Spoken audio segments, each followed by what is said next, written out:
of Gianti. 55% of world GDP was in the hands of two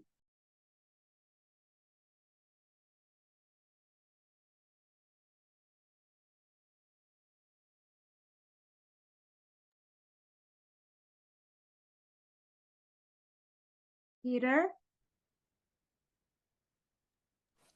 We left, I think. I think his connection might have been broken. I'm also here now. All right.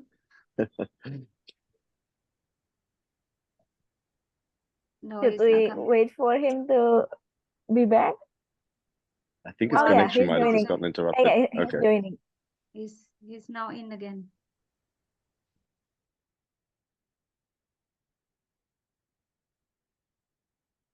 Peter?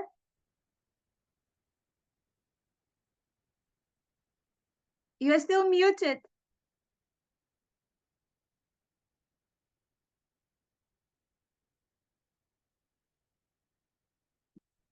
Can you hear me now?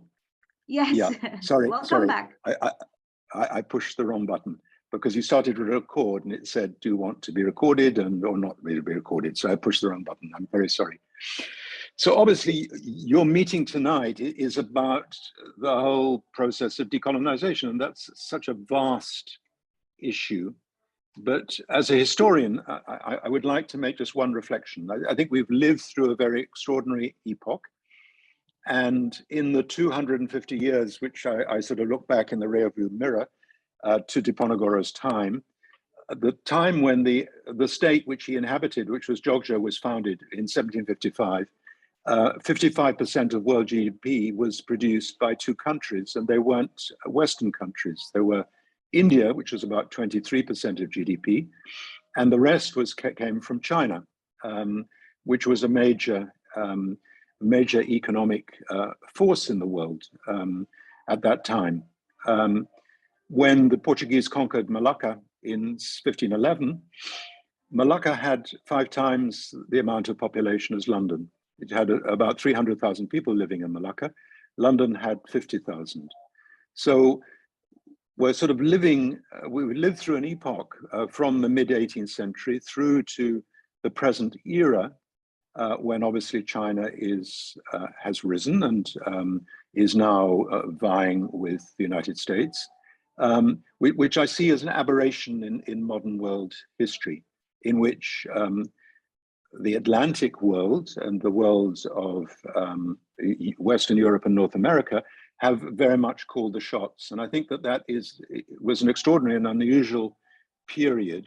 And I think we're living in a period where the type of world which Diponegoro grew up in is going to be much more the norm.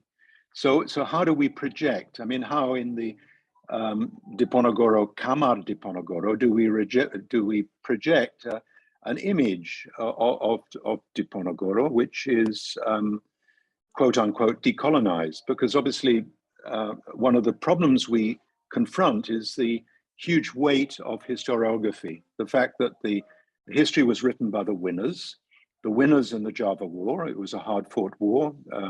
25 million guilders had to be paid in debts. The Dutch lost 15,000 troops, 8,000 of them Hulptroepen from the Netherlands Indies. And the Indonesians, the Central Javanese, lost 200,000 of their population, and 2 million were made refugees. So that's about a third of the population of Java at the time, which is 6 million. So this is a huge conflict. And after the conflict was won, the history about Diponegoro was written from the vantage point, a Dutch vantage point, which portrayed him in sort of negative lights as essentially a dynast who was frustrated because he wasn't appointed sultan, and an anti-modernizer because he went into revolt because he was against a road being built across his estate. And there are 2 pictures which sum up these 2 nodes of historiography. One is Pieneman's picture of the arrest of Diponegoro, which was commissioned by de Kock to celebrate his victory, the Dutch general who was in charge of the Dutch forces in the Java War. And the other was a response to that by Raden Saleh, made in 1857, and two more different pictures one couldn't imagine, so that the exhibit starts with essentially these two images to introduce to those who are coming to the very small exhibit, which covers just 2 rooms, what are the 2 nodes of historiography. There's also, I would stress, the need to do actually quite deep driving research, because it's not sort of, hey presto, simsalabim, you can't just produce this suddenly. It has to be done through quite painstaking research. And that research is not easy. One of the pieces of research which needs to be done is the whole prison service in Batavia. You could maybe go to De Haan's volume of the 300 years of Batavia, produced first in, yeah? Yeah, can you summarize, because it's been more than the time that we can allocate, because I still need to translate what you say to the Indonesian colleagues. Like summarize. Well, okay. Well, I just stress that there are opportunities, such as the opportunity, which I certainly wouldn't get in London, to produce a small exhibit, the Kamar Diponegoro.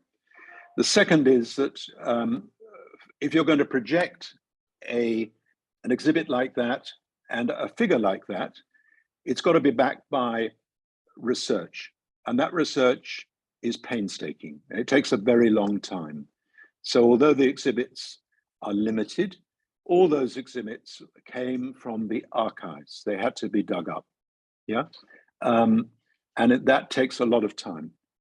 The third is that it's very difficult to rely on work which is sort of obviously accessible, such as the prison service of Batavia. How are we going to produce an exhibit on the prison service of Batavia unless there is research?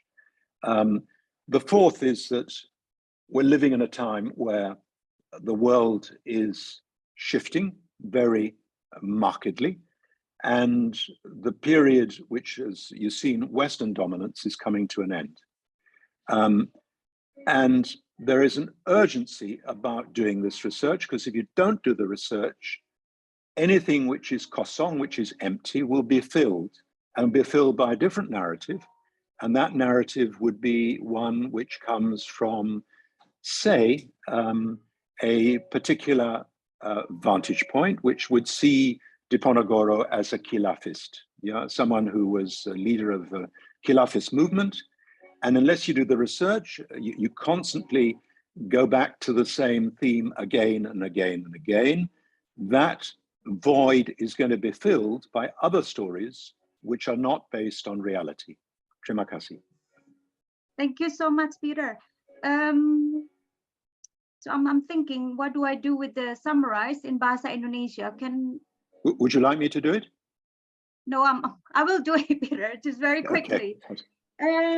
So, Peter mempertanyakan tentang narasi dekolonialisasi. Contohnya yang beliau sebutkan adalah kerja beliau sendiri dengan pameran yang kemarin baru saja dilakukan. Salah satunya adalah narasi dekolonisasi ini kebanyakan dilihat dari kacamata yang mana? Kacamata dari Indonesia, arsip-arsip sejarah kita itu masih jarang sekali diteliti. Kemudian yang kebanyakan itu juga arsip-arsip yang ada di luar negeri yang memang butuh kajian-kajian yang lebih mendalam. Beliau juga menekankan pentingnya penelitian. Kalau semua penelitian itu dilakukan orang lain, narasinya juga nanti juga dengan perspektif orang lain. Keterbukaan dan akses ke arsip-arsip tentang sejarah kita sendiri. Jadi salah satunya kalau yang kita bisa simpulkan itu penelitian untuk membuka atau menggali narasi dari kita sendiri, bukan dari narasi yang dituliskan dari negara Barat atau dari Belanda atau dari Inggris lainnya, dari lokal sendiri. Terima kasih. I hope that's okay, Peter. It's very that's good. Great. Thank you. Well done. Okay. That's fine. Now I invite Jonas. Jonas, can you introduce yourself? And so our colleague from the Netherlands, from Indonesia, also get to know you a bit better. Okay. Yes, thank you very much. Can you hear me okay? Okay, fantastic. So the first thing I would like to say is I normally don't give talks on my phone and with a hat on. I find this a little bit disrespectful, but I'm very sorry. I'm in transit and it was a rather spontaneous invitation. Also, when I saw Peter's very colorful background and attire, I thought that maybe I'll be apologized. I like it a lot, Peter, that shirt in particular. So thank you for opening this. I should say, to situate myself, first of all, that I'm a German national. I'm a social anthropologist trained in the UK. I have worked on German theater and migration in the west of the country, the industrial area of Germany where I've come from. And since about 8 years, I've been involved in collective research based at the Humboldt University on the so-called Humboldt Forum in the center of Berlin. The Humboldt Forum is a rebuilt Prussian imperial palace, which is now housing the new ethnological museum of the city of Berlin, one of Europe's largest ethnological collections, as well as the Museum of Asian Art. I will speak about this term just in 1 second. This has been a huge controversy because this museum has essentially, I should say, touristified and commodified anthropological artifacts in the center of Berlin. And it's also been particularly controversial because it has decided, the German government has decided to place the ethnological collections of the city, which have been partially put together during German colonialism, into an architectural shell, into a building that is essentially a rebuilt imperial palace. So this has already caused quite a lot of controversy in Germany. My research has been in particular with Afro-European curators and artists in the center of Berlin, who have proposed alternative visions about how we can frame ethnological collections.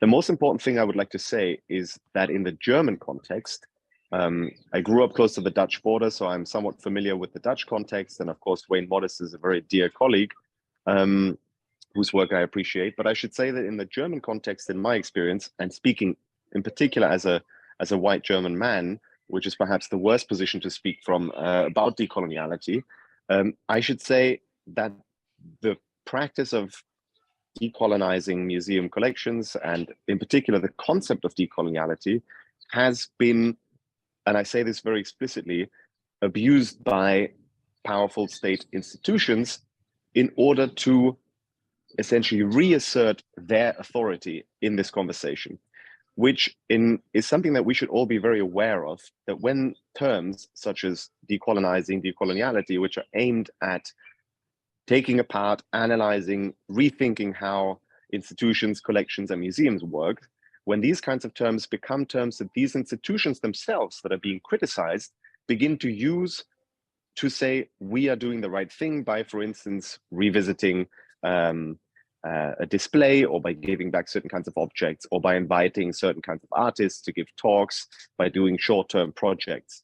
What's particularly problematic, and this is something I really want to emphasize, and it's something that the scholar Nora Sternfeld and the curator Bonaventure Ndikung have been writing about, what certain kinds of institutions are doing, and this is a very dangerous thing to do, in my opinion, is they use a kind of tick box approach. That is to say, the museums will do an Africa exhibition, an exhibition about violence, an exhibition about colonialism, so that they can tick the box of this problematic and difficult subject and move on to the next subject. That is to say, something like decolonizing the museum, something like decoloniality, becomes a temporary project, something that can basically be done on a short-term basis. What the practice, however, should be doing, and these have been the claims from activist organizations, as well as curators and artists who have been working critically on this, is that we shouldn't operate on the level of representation, that is to say, changing here or there a display, or inviting this or that person to give a talk, but we should operate on an infrastructural level. That is to say, change the 3 Ps, change the personnel of institutions, change the programming of the institutions, and with these 2 Ps comes the third, which is you will gain a different public.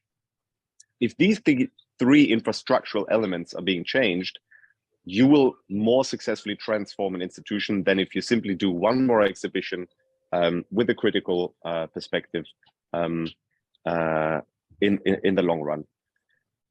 This is one thing I should say. The experiences about restitution, maybe to keep it very brief, since I know that I am supposed to speak only for 5 minutes. Many of you may have noticed or may know about larger discussions about the return of the Benin bronzes that have been looted during especially the British punitive expeditions. Dan Hicks and other people have written about this.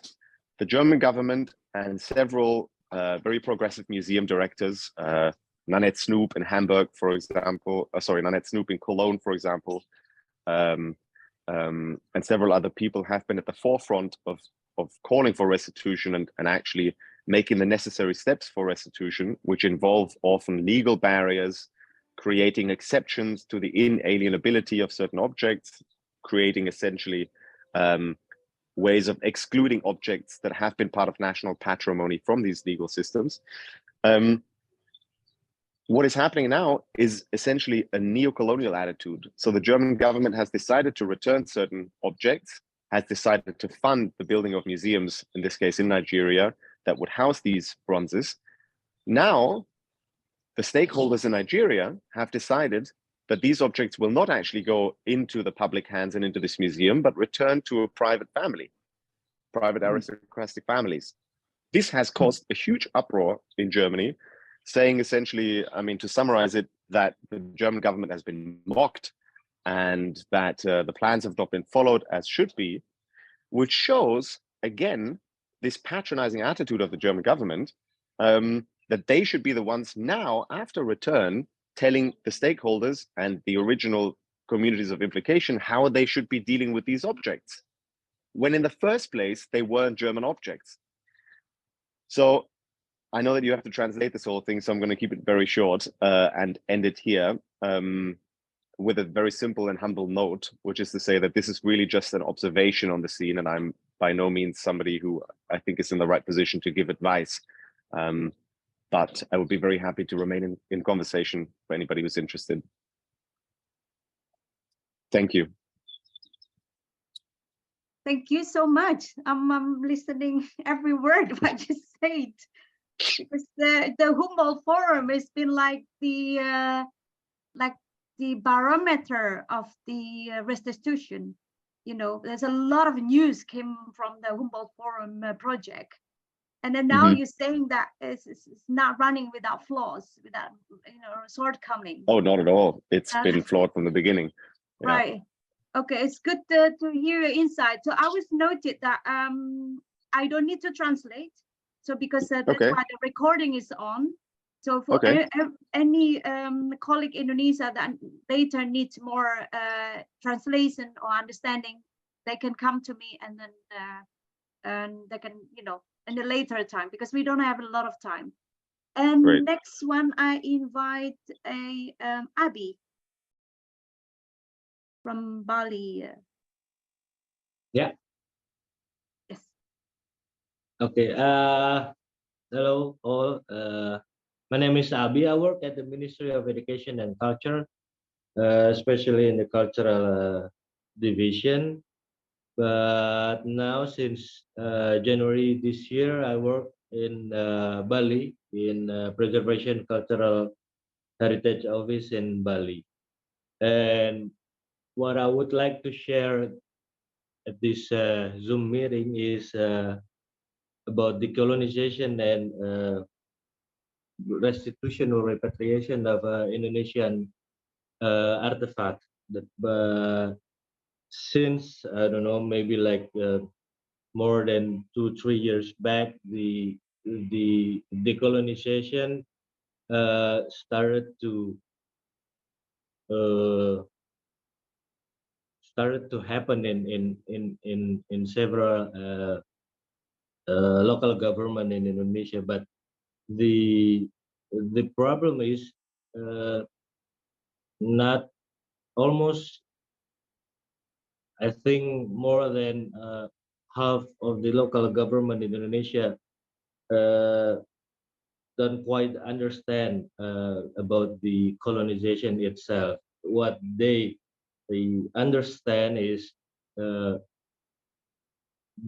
returning of the object that now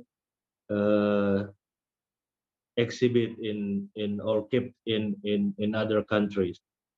So this is the main problem when we discuss or we talk about decolonization.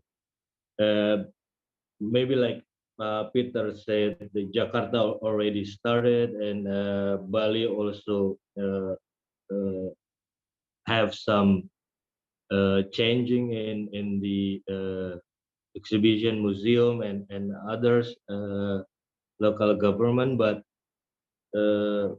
the perspective of nationalism or from Indonesian perspective, this is not quite happened yet in the museum exhibition. So Pak Hilmar Farid, our Director General of Culture, he started the policy about decolonization and specifically also about the restitution or repatriation.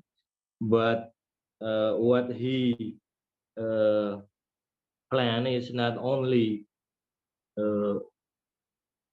inventory the object that now exhibit in Europe or in other countries, but he wanted to start with research, because what we are going to do if I don't know, like 1,000 objects return to Indonesia, but doesn't have any meaning to the Indonesian people. So this is what Pak Hilmar plan is to, especially now with the Netherlands, we have this joint research, provenance joint research about the collection that Netherlands has, and we started, I don't know, maybe like 16 or 15 object that already clear the provenance, and we start to discuss with the Netherlands kingdom, the Netherlands government, and Pak Hilmar also have a program for I don't know, like a short course and also a master degree or doctoral PhD for a student from Indonesia who wants to study about the repatriation, but not limited to the provenance research, but also in the perspective of legal and others. So now we are started with Netherlands, and I think this week Pak Dirjen also now he's in Paris. One of the agenda also discuss about the restitution of object that lies in Paris, and what we are trying to explore also with the Southeast Asian member, with Thailand. We try to have a preliminary discussion about how and what is the position of the Southeast Asian member country about the restitution of objects that were brought abroad during colonial period. So I think this is what I can share with all of you about the policy decolonization and restitution in Indonesia, especially so if I can summarize I think this is what happened in most of the local government, because but you already said at the beginning that this is a very large country, and the knowledge is not the same from Aceh to Papua. So this is one of the biggest problem that we have to solve. I think Museum Ceria and also Bayus already started with several museums in Kalimantan and others, but we have to start give the resource in museum and also in the government, in the local government, the meaning, the real meaning of decolonization, not only how to restitute the object. And the second issue is I think it's the same like Peter and also John said, that how can we create the narrative of the object that represent or have a picture from Indonesian or from nationalist perspective. So this is our main issue about the decolonization in Indonesia. I think that's all that I can share with you, and maybe we can discuss it later. Thank you, Bayus.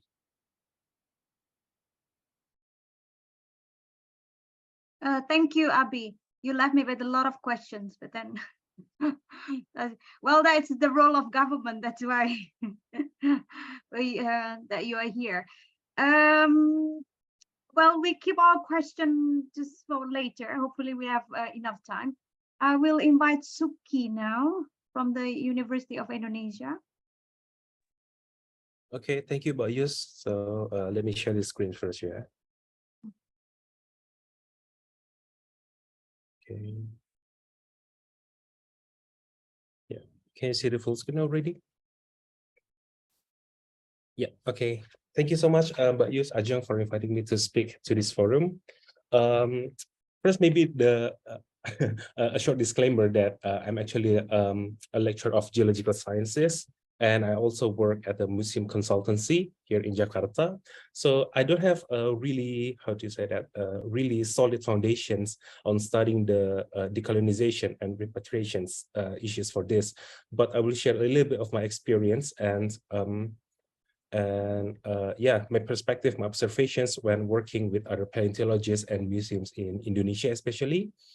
And so, yeah, first of all, the reason why I choose Waking Up the Giants for the title of my presentation is because, oops, sorry. Wait. Yeah, it's because as we know that ethnographic museums have been continuously receiving pressure to repatriate the former colonies' cultural treasures. Meanwhile, the natural history museums have been almost safe and undisturbed.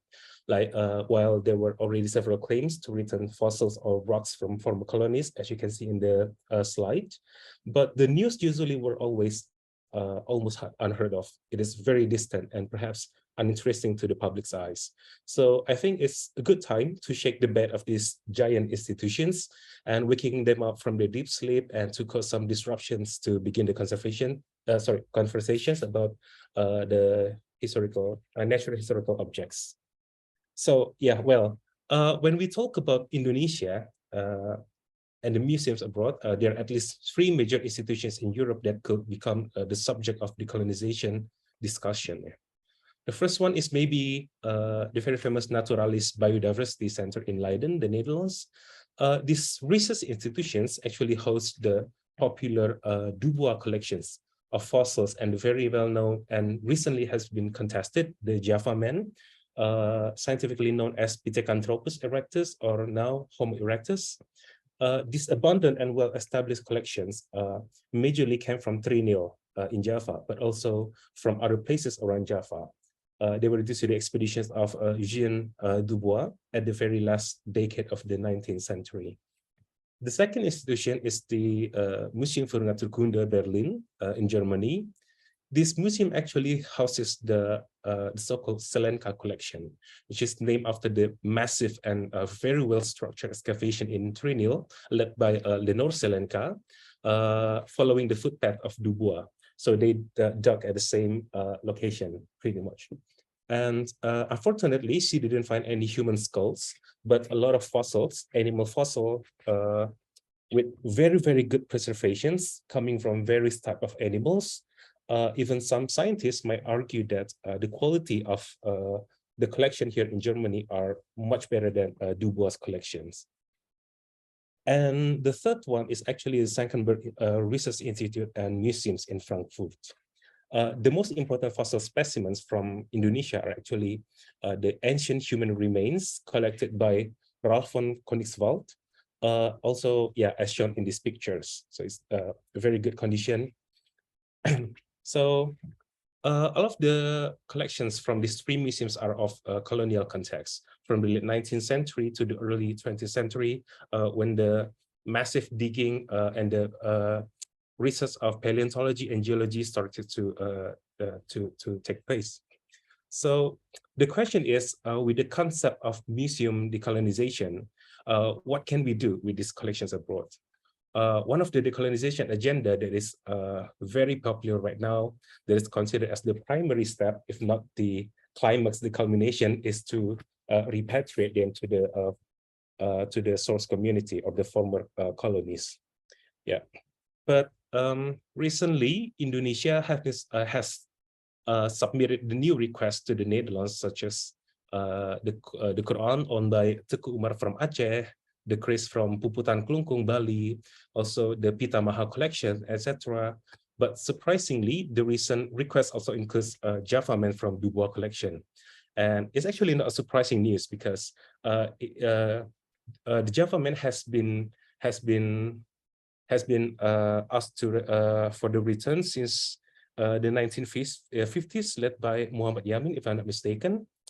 And yeah, after this request, the new request, this has caused a major stir in naturalists especially, and also the Dutch people in general, and as well as the scientist community in the Netherlands and also all around the world. And I find it is to be a really interesting case, because globally, very few requests for returning natural history collections have been submitted. But so far, to my knowledge, there has not been a successful repatriations of natural specimens with the nation-to-nation scheme. Some objects like the ancient human skulls from von Koenigswald collection in the Senckenberg was actually returned to Indonesia in the, if I'm not mistaken, in the 1970s. Yeah, because of the goodwill of the so-called the owner, which is von Koenigswald. But it is actually from individual to individual scheme, or from individual to institution scheme, but not nation to nation. Okay, if you talk about repatriations, some of the reasons to this very slow and unproductive discussions about geological objects, paleontological objects are actually, the first one are this. Yeah, the Western museums actually, they consider the rocks and fossils as merely like dead objects that has no cultural value whatsoever.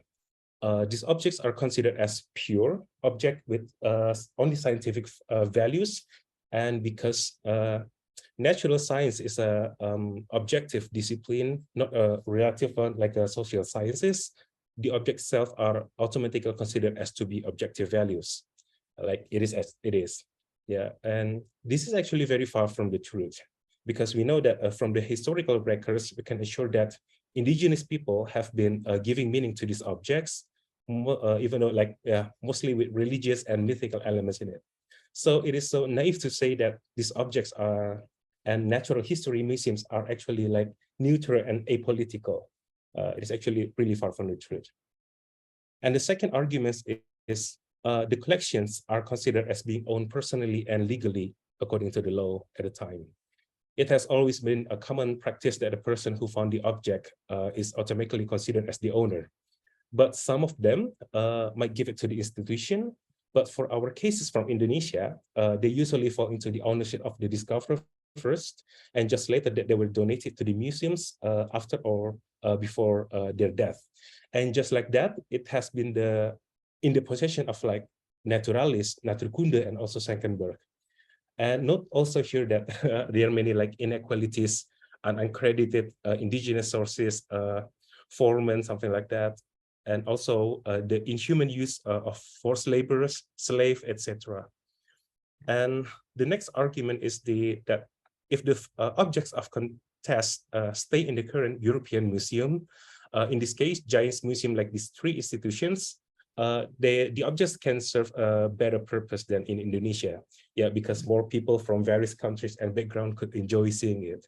Yeah, maybe we can expand this argument in the discussion later, but pretty much I will just show you the reasons and yet all the problems.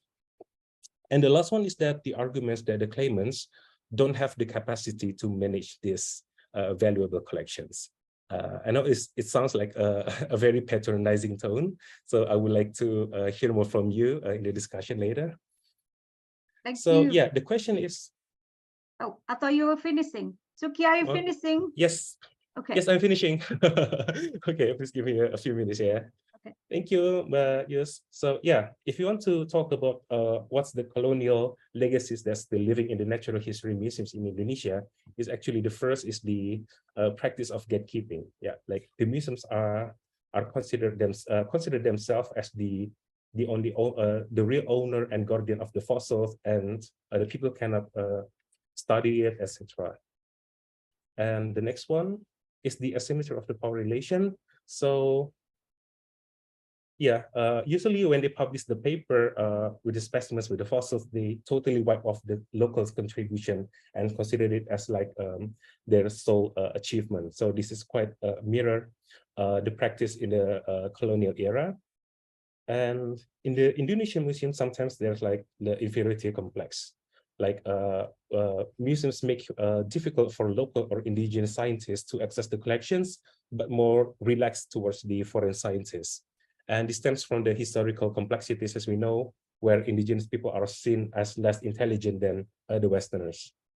And less subtle is the silencing the political and social aspects of the objects. And again, we know that the geological objects here are considered apolitical. And also the last one is seeing the Western science as the sole true acceptable knowledge product. But yeah, of course, we here in Indonesia have like another kind of epistemology or approach to give the meaning to the objects and study them. So I think it has been like totally wiped off from the curriculum. So yeah, I think it's a good way to just start the colonization process from that place. Yeah, because of the time limit, I may not be able to mention all the methods or problems to decolonize geology and natural history museums. But I hope that through our discussion later, we can together formulate the points along the way, as well as finding the solutions. Yeah, I think that's all from now. But Yus, thank you for your attention. Yes, thank you, Suki. I'm sorry I'm rushing you because I have only 10 more minutes. And you mentioned about repatriation institution to institution. This is why the reason why I invited Westerlaken Foundation, because they have managed to, I don't know whether it was bought of, you know, but maybe Dami can introduce herself and also share her experience. Yes, thank you so much. I'm sorry. Thank you so much, Yus, for your time. I'm from Westerlaken Foundation. I'm a communication officer of Westerlaken Foundation. And on our foundation, we have a program, a cultural heritage program. It's one of the focuses of the Westerlaken Foundation or Yayasan Bali Bersih program. This program focuses on repatriating cultural heritage to Bali. So as we know, in the 1908, a Dutch intervention in Bali, also known as Puputan Kelungkung. And Puputan Kelungkung was an early piece of the Dutch colonial authority in Bali, Indonesia. So maybe for the decolonialization, we could say maybe our program is the one of the process of decolonialization, because we're trying to returning back the cultural heritage it's belonged to Indonesia, especially to Bali. So the people of Bali will know their history about the colonialization in Bali and from Netherlands, I think, and from the Dutch.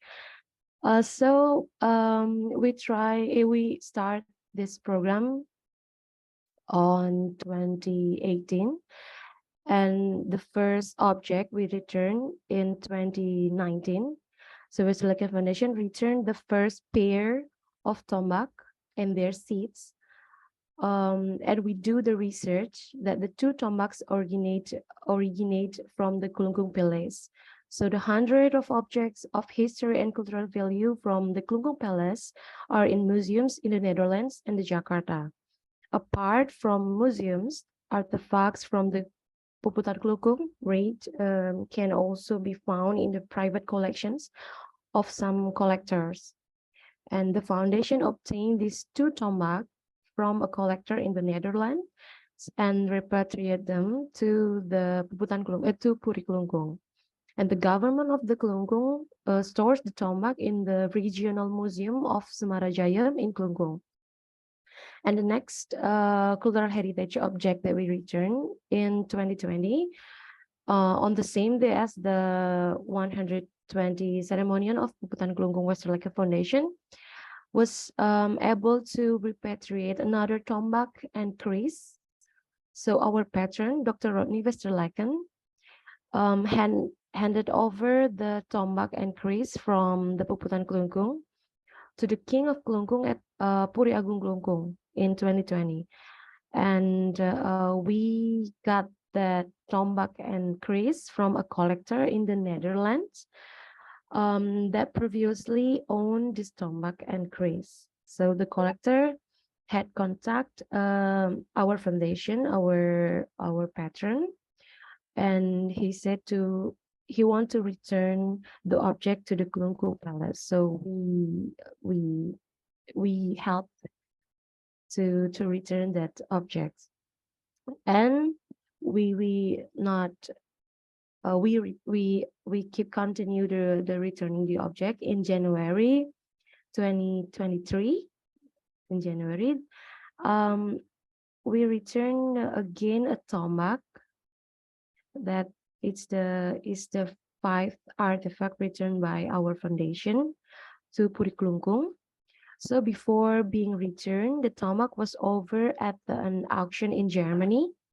So our patron again, Dr. Rodney Westerlaken, and other experts on Indonesian culture and keris collectors in the Netherlands identified the origins of the tombak. So before we return the tombaks or the keris, we also have like some identification, or we also have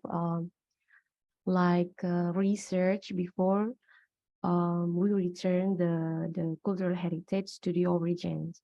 So identification was made by looking at the curve of the tombak, carving motifs, colors, and the seat of the tombak. So apart from that, the tombak also has many similarities with other cultural artifacts originating from Kelungkung. So currently stored at other museums. So our foundation then acquired this tombak from this auction and returned it to its rightful owner.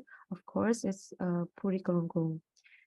And they also welcome us, the head of the Kelungkung Culture Office, Dinas Kebudayaan Kabupaten Kelungkung, showed his gratitude and hopes for more artifacts to return to be able to tell the story of Kelungkung's Puputan. And also the King of Kelungkung award our patron, Dr. Rodney, a golden medal of honor for his efforts to repatriate Kelungkung's heritage. And from the 2019 until now, we have returned 5 artifacts, such as 4 tombaks and 1 keris. And before, I forget the name. He said about the repatriation from Indonesia between the nation and nation. about the repatriation of the crease of the Klungkung, of the Puri Klungkung, which is now in the Netherlands, in the museum in the Netherlands. And our foundation will ask some recommendation for that crease to belong in the Klungkung, so the crease will be returned. Yes, will be come back home to the origin. Which is I'm sorry, Dami, I'm going to interrupt because yes, one guest that really yes, I'm already done. Yes. Yeah, but then I have one question or two basically. You kept saying return and acquire. So does it mean the foundation bought it from the private collector? Yes. Or from the auction? Okay. Yes. Okay. Yes. Understood. So our foundation only returned the cultural heritage from the private collections, because in Indonesia we have a cultural heritage committee who will handle the repatriation from the cultural heritage between the nation and nation. So we just return from the private collection to the museum. Okay. Yes. Thank you. Is that all, Thank you Dami? so much. Yes, I'm done. Thank you so much. Thank you. Thank you so much. Yes. But we can continue during the conversation. Can I? Okay. So I'm invite Michael from University of. Sorry, Michael. Because Michael wants to. You want to share screen? Yeah. So sorry. I thought the format is FGD. But yeah, I have to make it short. Can I share my screen? Yes. Okay. So on the topic of decolonization, this is my presentation for International Journal of Art and Design in Education. I'm from Universitas Ciputra Center for Creative Heritage Studies. I'm here with Rani, the director of CCHS, we call it. We have a university museum, but our focus is a bit different from restitution or repatriation. As we might have known, repatriation or restitution is a very difficult issue. One of the creators from British Museum, who was my lecturer when I was in UK for my master in museum, that's the thing that I want to say, in museum and education design, museum and design education, sorry. He mentioned that it is very difficult to return collection. So the focus, there is another focus that I would like to propose. They are willing to collaborate for research, just as Peter Carey just mentioned. What we need is actually the knowledge. It's not necessarily the tangible object, but what we need is the intangible heritage behind the artifacts. We need the knowledge. So, and second of all, what we need to do is, once we have the knowledge, what are we going to do with it? We can create exhibition, yes, but we should not limit to having an exhibition within the museum. As you can see here, this is an example of how heritage or cultural heritage, folklore, inspired the creation of popular culture. For example, Thor, who we know is actually a deity from the Viking. And then Indonesia created Gundala, inspired by Thor. So when we see our popular culture and how the younger generation learns about their cultural heritage, it's not necessarily from having an exhibition or coming to a museum exhibition and learn from the museum, but it's most likely it's from popular culture. And if we look at Disney took they uses a lot of inspiration from Southeast Asian culture to create movies like Raya, The Last Dragon. While what happened in Indonesia is we only replicate or retelling old stories like Timun Mas in the same way in various illustration style. That's it.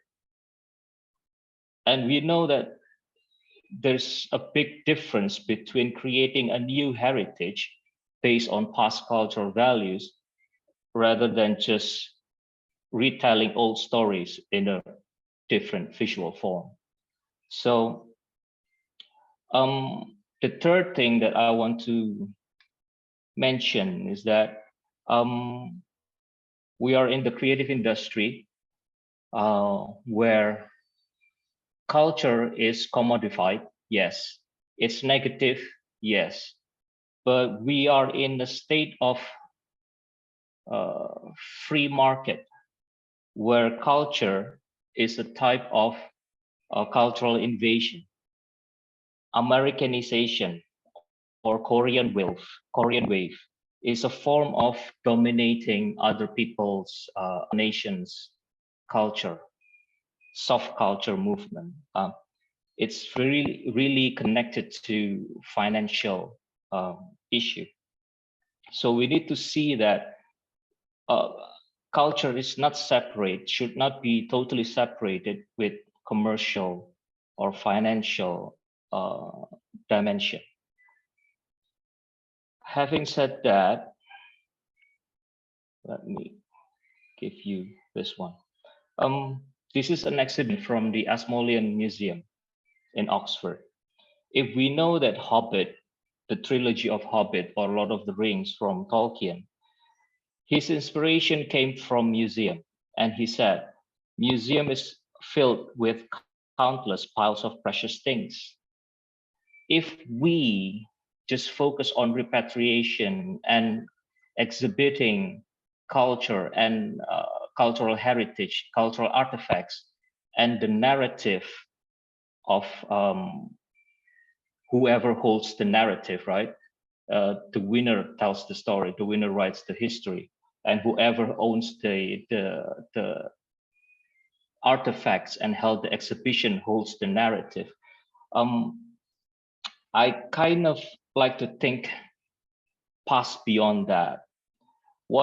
Because if we only limit ourselves to that, then there's going to be a debate on accuracy, the truth of the historical facts. But if we move towards popular culture, we can co-create future heritage with younger audience. And within that process of co-creating, we can help the younger generation to learn about the true historical facts that happen. So it's back to the first point that we can collaborate with museum galleries, archive, libraries from all over the world. We provide the knowledge, but then we also work together with younger generation, museum, and also industry practitioners, design, higher education to co-create new design. This is what happens with, for example, in the Stonehenge Museum, we see they acknowledge that people come to Stonehenge and understand the value, historical value of Stonehenge through popular object.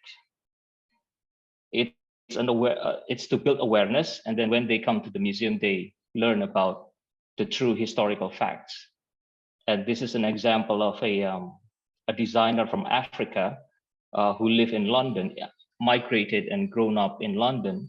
And by looking at collection within the, I forgot, Hackney Museum, the Hackney Museum helped or create an event where the communities, younger generation within the local communities, look for inspiration within the Hackney Museum collection and then create a new artifact. So it shows that Tobias, who is an African descendant who live in London right now, learn about his cultural heritage, cultural identity. So this is what we propose, what is decolonizing means. through museum in the future. Thank you.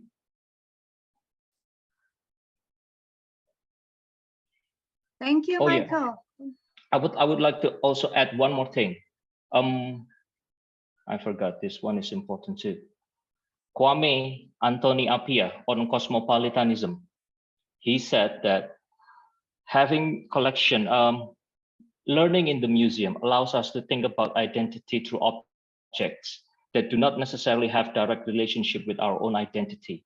So even if I'm Indonesian and I'm going to British Museum to see the Indonesian collection there or to see an Egyptian collection, it helps me to think of myself as part of the global community, citizen of the world. If every collection returns to the nation that it belongs to, then we won't have this kind of learning environment. It limits our understanding of appreciating other people's culture. So that's the pro and cons in repatriation or restitution. Thank you. Sorry. Thank you, Michael. We're running out of time. I'm inviting now Paul Zak to come out on board. So you're running out of time, so I'll be quick as possible here. 5 minutes. A lot has been said already. So I'm representing a museum in the Netherlands, of course, the Museum Brombeek. You asked us to, I will follow your 6 points. So the impact of colonialism on our museum collection, yeah, it is massive because we are 100% a history museum on colonialism. So the displays, the interesting part here is that for 160 years now, this has been a museum on colonialism. From in the 19th century, the success story of colonialism for the Dutch state. And nowadays, of course, we changed that into a more inclusive story. At least we try to. So if I listen to one of my colleagues before, Jonas Tinius, this decoloniality in museums, that is a super interesting and also a bit controversial topic for us also. And I will try to address it in the strategies we do for decolonizing, because what is decolonizing collections? We think that it is important to address the way we describe collections, the way we organize narratives, the way who is organizing this, who is describing the collections, who is making the displays, accessibility of collections. Yeah, we try to make our collections as accessible as possible, so they are all on the internet. We don't wait until our collections are perfectly written, described or photographed. We just put it online as much as information as we can, and we are looking for an interaction between the communities of origin of these collections and ourselves, because we are also part of these collections, a part of the history of these collections. It's not uniquely owned or part of these communities of origin anymore. It is a connection. There is a connection now with us, the white colonizers, if you want. We ensure that the accessibility of these collections are online, of course, but is that enough? Yeah, we don't think so, because the way we describe these collections also has to include the way the communities of origin look upon these objects and what they originally were intended for. That is for us proving quite difficult, of course, because you have to connect to these communities, and they are not always easily accessible for us. And that's vice versa. It's also not very easy for them to get access to us in a way. The restitution discussion, I would like to stay away a little bit of that. I think that restitution, how we look at restitution, and we are part of a government organization. So in our case, it is nation to nation for claims and restitution. So we don't decide ourselves, but restitution of objects how we look at it is that the main topic we observe is not where it belongs. It is about injustice, and we think that to rectify injustice is for us the most important goal, to work on restitution in a way. There are several topics in our exhibiting colonial collections or decolonize our collections, and that is next to injustice, is also to address racism, the way we think about the other. We also tend, in our new exhibitions, we tend to connect colonialism a lot to capitalism. So is it different from the 19th century what we are doing now, and how can we deal with this kind of societal problems we all encounter now? And I think we as a museum, we are one of the locations that we can address these kind of problems, and the colonial history will help us to make it more clear for our audiences in the Netherlands, in Europe, and in the communities of origin, to talk about human rights, international order, and self-determination. Especially in colonial situations, self-determination is, of course, in our view, a very important topic. We come back to, if we observe what you are talking also about, is this has to do a lot with identity. So some of these objects and museums and institutions, they provide an identity, a way of dealing with problems in your own society. We think that the museum is very important in this, and we would like to be part of that in Indonesia, in our case. To talk about it and to exchange ideas about that. If that means that restitution has to be done, yeah, we are open for that. It is an important topic, I think. Is that enough? Well, to the point 5 of the post restitution, of course, sustainability is a huge topic. One of the examples that Jonas talked about is the situation with the restitution to Nigeria, and then the second part is that Nigeria itself returns the objects in private hands. We are a bit surprised that there's so much discussion in Germany on that, because if you restitute objects, and of course the people or the nation can do whatever they like with it. That's our point of view. Is it wise of the Nigerian government to do that? I hope so, and we'll see what happens. But it's of course normal that if you restitute objects, that people can do whatever they like with it. We can have an exchange on if it's a wise thing, or can we talk about sustainability? And I think I talked to Yus many times about, okay, what is going to happen in Indonesia, and what kind of aid or what kind of exchange does Indonesia need on this? Yeah, I think that so professional collaboration is an important topic.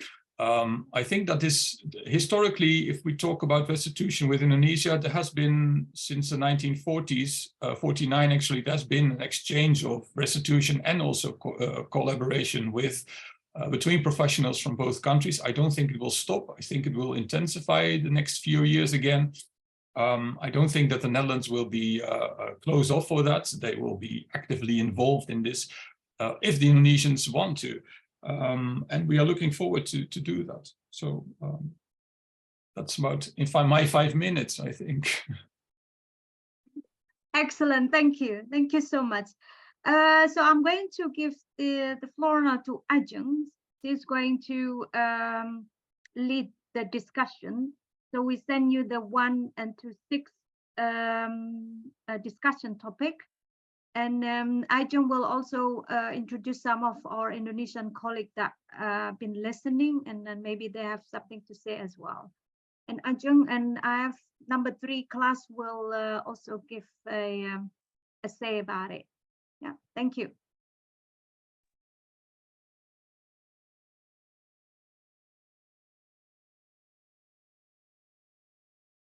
Ajeng, we don't hear you. Do you hear me now? It's good. Okay. Thank you everyone for joining our discussion tonight or this afternoon.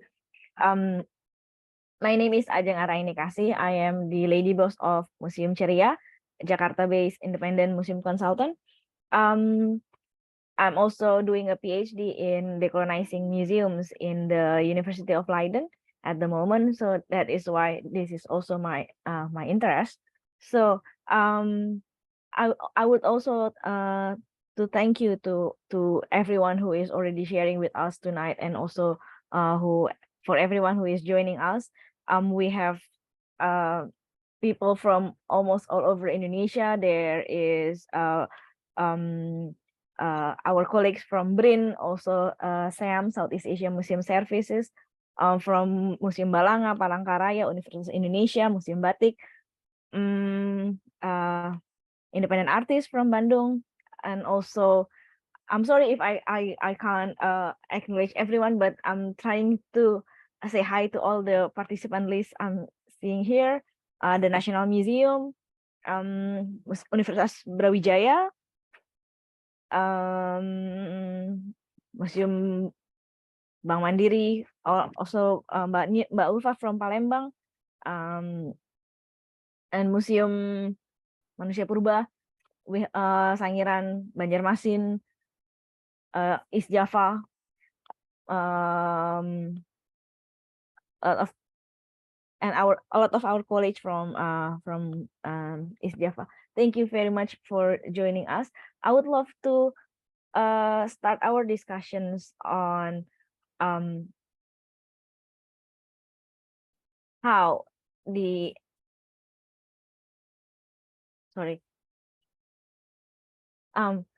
what is the strategies for decolonizing the museums and collection displays in probably mostly in Indonesia? What do we need to address, and what do we need to think of? Pak Peter already told earlier tonight about telling the stories of history from different perspective, but probably there are more approaches that we can do. I probably would love to ask Ami from SAMS if she is willing to share about her experience in doing oral history in Sawah Lunto. Thank you, Mbak Ajeng. Hello and good afternoon, good evening, everyone. My name is Ami. I represent Southeast Asia Museum Services, and I will talk about something slightly different, maybe not directly related to museum collections or objects, but more about creating new narratives for museum and heritage sites, which is the project that we recently undertook in Sawah Lunto. And as we know that Sawah Lunto is a city in West Sumatra that emerged due to its coal mining history during colonial times. And in Sawah Lunto, there are many stories that can be considered as difficult heritage. And for the past year, SIMS has been working together with the city government of Sawah Lunto, the Cultural Office or Dinas Kebudayaan, supported by UNESCO, to develop a new interpretation strategy aimed at decolonizing the approach that has been used so far. One of the approaches that we have adopted, which is also a recommendation from the World Heritage Committee, is to use the social history perspective. And it is because until now, the stories in Sawah Lunto mainly revolve around the mining technology brought by the Dutch, and how good the technology were, without telling much the story about the people who suffer from the system. And the story mostly comes from the Dutch records or archives. There were not many interpretation narratives in Sawah Lunto that originate from the stories of the people or descendants of the people who used to work in the coal mines and who experienced the mining era in the past. So one method that we employed is oral history. So we made efforts to record stories from community who are also descendants of the chain people or the forced laborers during the colonial era. And from this process, we acquired many new stories and perspectives, including gender and generational perspective. These stories are showcased in the museum, with new media, audiovisual media, and serve as one of the interpretive contents. And it also encouraged the people of Sawah Lunto to visit museums and read their own stories from their own perspective, because we know that many museums, especially museums in small city like Sawah Lunto, the people who lives in the city, they didn't even interested in visiting the museum. So this is one way for us to encourage them to visit and learn their history in the museum. So this is actually in line with what Jonas said earlier, that we have to also change the public and put them in consideration when designing or planning exhibition in museum. And we believe that the approach of social history and consultation with the community is very important and crucial in complementing the museum narratives, and it should be further promoted and encouraged in museum practice as part of decolonization efforts. Thank you, Mbak Jeng. Thank you so much, Ami, for your sharing and for a very short notice of answering the questions. I would also invite you to invite you all to respond in open mic. I would like to ask what is actually the needs of Indonesian museums to decolonize the collections or archive. We already talked about natural history collections tonight. How about maybe the art collections or ethnographic, archaeological? Anyone is free to respond. You don't have to be an expert. You don't have to do the research in this field. It is, we are looking for what's the needs of Indonesians. If we do wants to create a workshops for Indonesian museums, so what needs to be addressed, or things like that.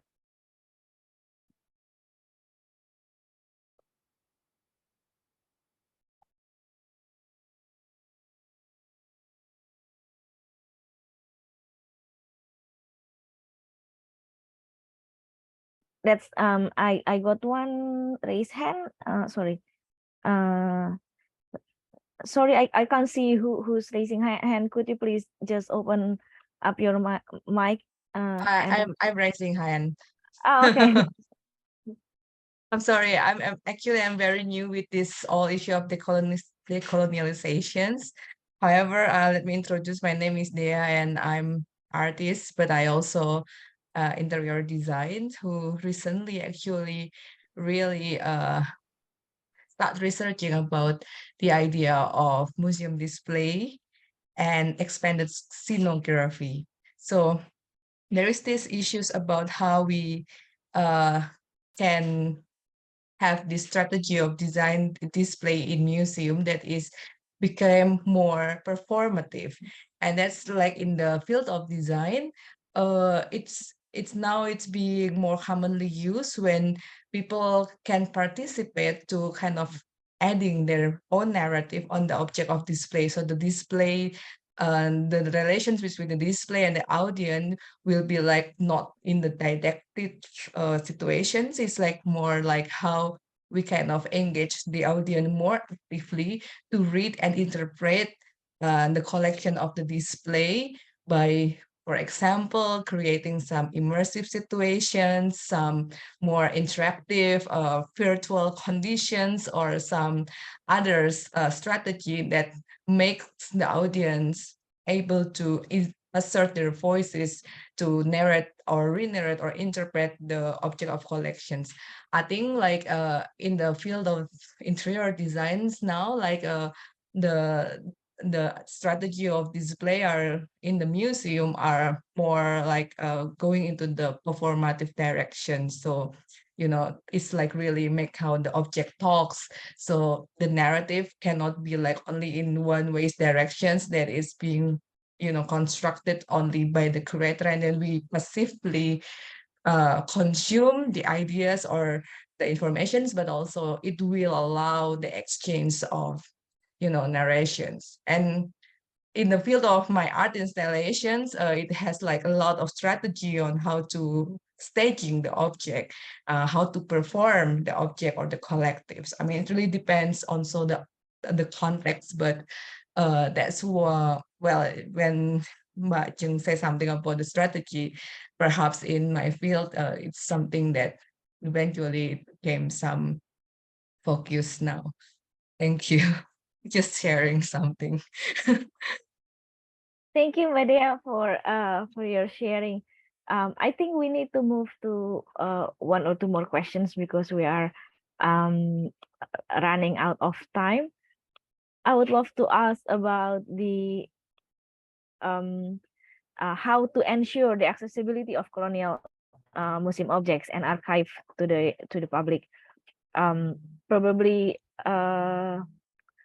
Klaas would love to answer this from Niot, from the Netherlands. Yes, thank you, Mbak Ajeng. Thank you for this opportunity to say something. Well, of course, so let me first say who I am. My name is Klaas Stutje and I work for the NIOD Institute for War, Holocaust and Genocide Studies, which is a research institute in Amsterdam in the Netherlands. We do have a collection, but not one that is very much focused on Indonesia. However, it is good to say that NIOD, together with a few of other institutes, is working together in the Netherlands to form some sort of a spearhead or a group together to take initiative to improve the situation. I think it's good to say that in the Netherlands, on the one hand, you have developments on the field of policy, so policies with regards to restitution, but also that some institutes like NIOD, but also Brombeek, Rijksmuseum, National Museum of World Cultures, and the Cultural Heritage Agency of the Netherlands are collaborating in a few projects. And one of the most important topics for the items or issues to work on is precisely accessibility. It's precisely transparency, because what we have heard from many countries, not only from Indonesia, researchers in Indonesia, but also from elsewhere, is that it is virtually impossible to know from far away what is actually today in Dutch collections, what is actually today in Dutch archives, how to find objects in these collections and how to access these archives. Now, together with these 5 organizations, we are doing a couple of projects. All of them are still in development, so I cannot really help you right now with these projects. But a couple of projects. One is to try to get, for instance, Indonesian researchers to the Netherlands to go to collections themselves, to go to archive themselves. For that, you need some sort of infrastructures like fellowships and other types of funding, because doing research yourself, I think, is the best way forward to decolonize in that way.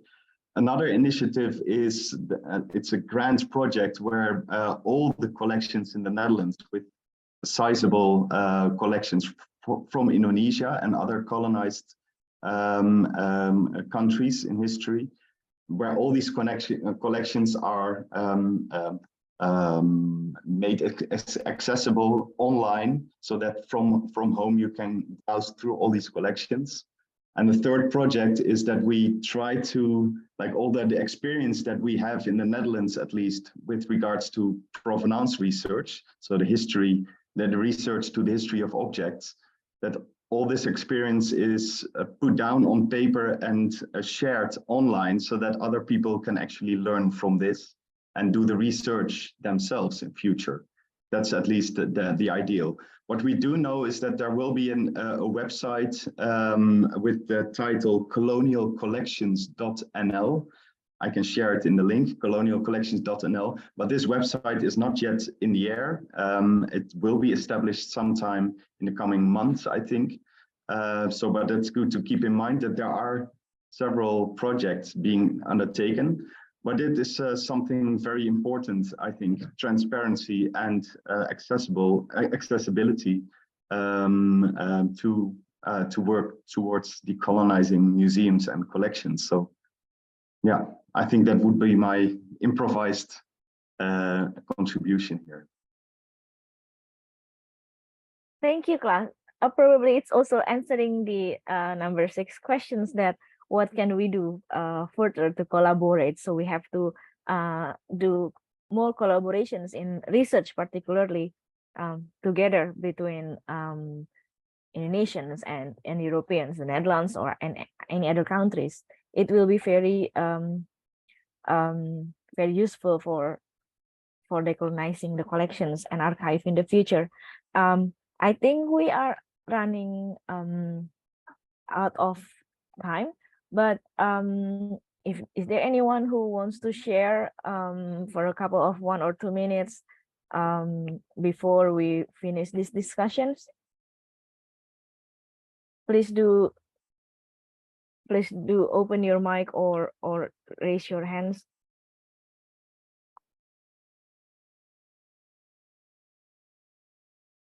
Ajeng, maybe can I Sure. add something? Because to the story of Klaas is that the data hub we are making, it only works if we can get a lot of cooperation from Indonesia, because all the descriptions we make are very much from the colonial point of view. You as Indonesians are looking for information in a completely different way, we notice. So if we don't know how you are looking or what kind of descriptions you want, we can't make it a successful data hub. It becomes too difficult to find information in a way, because the data hub will include hundreds of thousands of objects. It's a lot. It's big. It will not be limited to the Netherlands in the end. I think it will be a European collections site, and probably we want to include also Museum Nasional, because our collections are so connected to the collections in Indonesia. So we do need local input. So the next few months, we are asking many people to join us, to contact us and try to work together on these collections. So that would be very much appreciated if we could get connections everywhere, especially to the, let's say, the communities of origin, so the local communities, local museums that can help us. Who to contact, Balzac? It can be me or Klaas or any of the institutions, and through you can also, you know us, you know who to contact, and Ajeng also.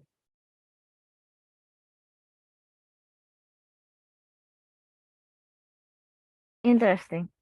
So yeah, this is very open invitation to every colleague from Sabang to Merauke. Hello, can I give 1 minute response about the cultural heritage? Sure. Yes, thank you. So I want to clarify about our programs.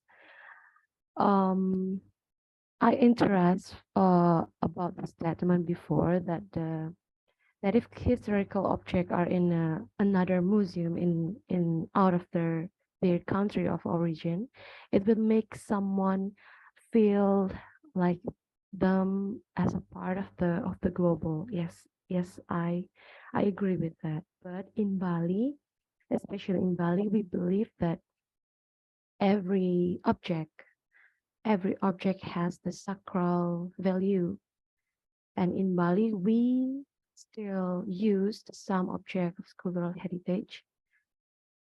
Yes, yeah, I'm sorry because I have a bad connection, I think, so I turn off my video. So yeah, you can turn it on. Okay, I will continue. So in Bali, especially in Bali, we believe that every object has a sacral value. So in this time we keep use some object to our ceremonial in our what I say, in our believer, in our agama. What is agama? Our religion, I'm sorry. Yeah.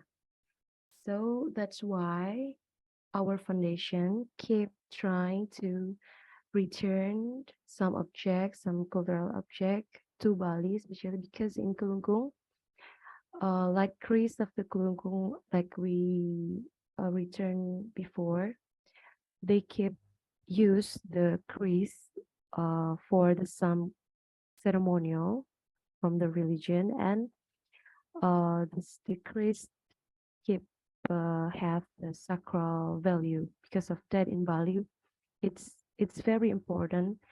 The cultural heritage, which is belong to Bali or Purikongo, it's turning back to the origin. So that's why our foundation keep trying to get the cultural heritage and return them to the origin, especially to Bali.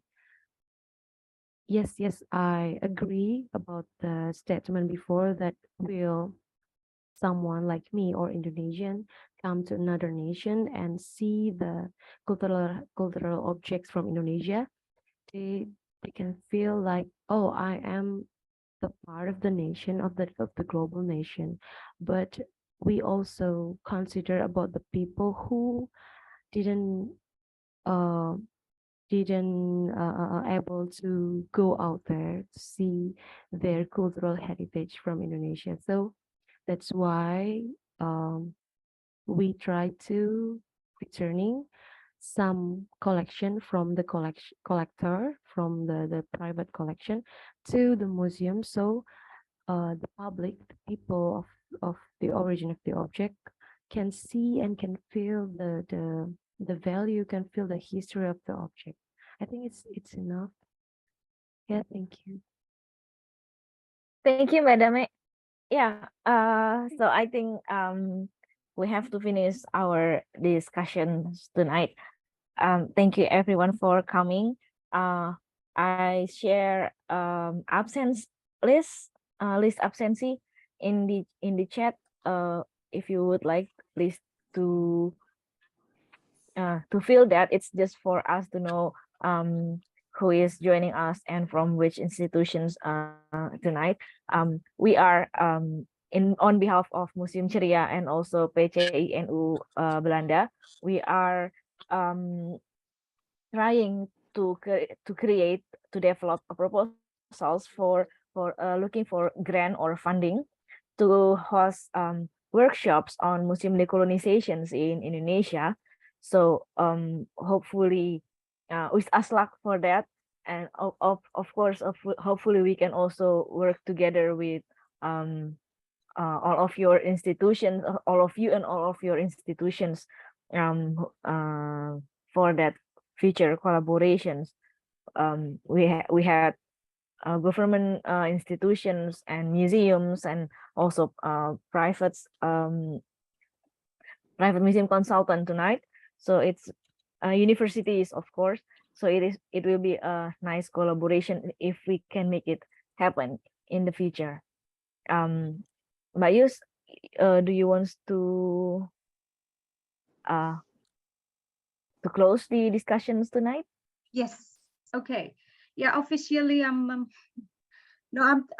sure there's a lot of questions, and then also I just give a bit about our planning for the future, because what we want is not only we need to walk the walk and talk the talk.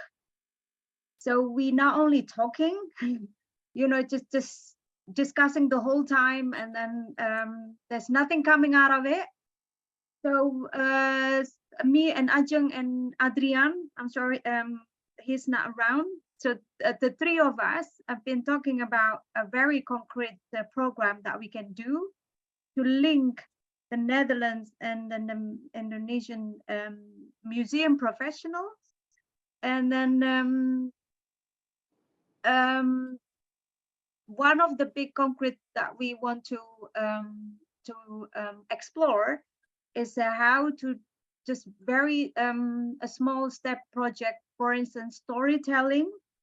So how we can discover our ourselves basically, and then we come up together. So a reciprocate program. So we invite the Dutch colleague to Indonesia, and the Indonesia colleague to the Netherlands, and then just in the same platform. And then because a lot of I hear a lot of voices in our museum world, that we not standing at the same platform, meaning that we don't have the same the idea of what is decolonization, decolonizing. Of course, the process is different, but then one is maybe ahead and the other one is a bit trailing behind. But does it mean that so there's a lot of that is a pessimistic in undertone, and we want to overbridge this, and the way we do it is bridging, connection and building trust, because I wrote also in the invitation, this is our way of building trust. If we have a saying in Indonesia, if we don't know you, we don't love you. So how we know you is just as a small, we know your face, a class, I can see your face, you're thinking now. And then also Paul Zak. And then this is how we start our relation. We can't really jump, oh, we have this program, we have that program, we have that. We are from two complete different culture, how to approach decolonization. So this is what we want to nurture, not like the one is ahead and, oh, why you're not keeping up with us? So this is what Jonas saying, the other can't dictate what is, that what's supposed to be done. So we need to come to that understanding. And so bless, wish us luck with this talk the talk and walk the walk. And let's not only talking. And so thank you for your time, for your participation. And I know there was this, I sent invitation to many, and then sometimes the answer, why are you sending me like 2 weeks from now? I need it 3 months earlier. So things like that. So you need to understand our culture. You can say no, and you can say yes, and then but do not like imposing. You're sending the invitation very late. Well, this is our style. So this bit by bit we come to understanding to one another. Let's bridge these cultural differences, and the only way is just keep talking, and then hopefully we can come together face to face, offline, and then we can start really building this sustainable working environment in the future. Thank you so much. And if you want to stay behind, it's okay, but then we officially closing the focus discussion group.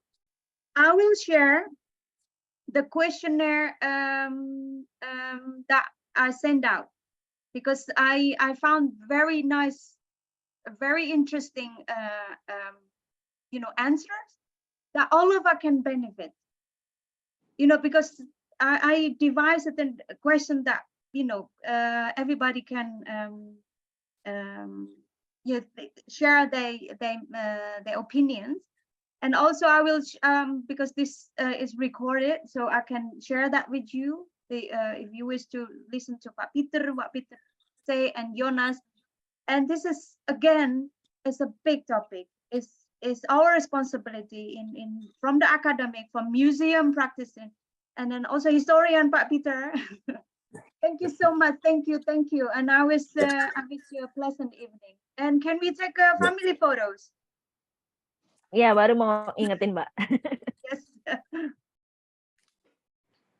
Could you So if please you can open up your cameras if you love to. But yes, you are the one who's taking the picture, right? Yes. Okay. Show me your photogenic side. Okay. No, I need to quickly save it somewhere and then make another one. Otherwise,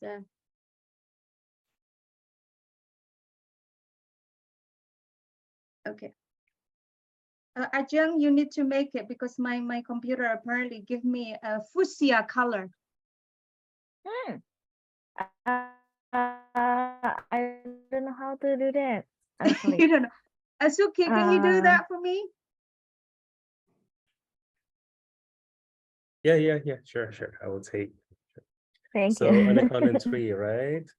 Okay, on the count of 3, yeah. 1, 2, 3. Okay, dear one. The next one.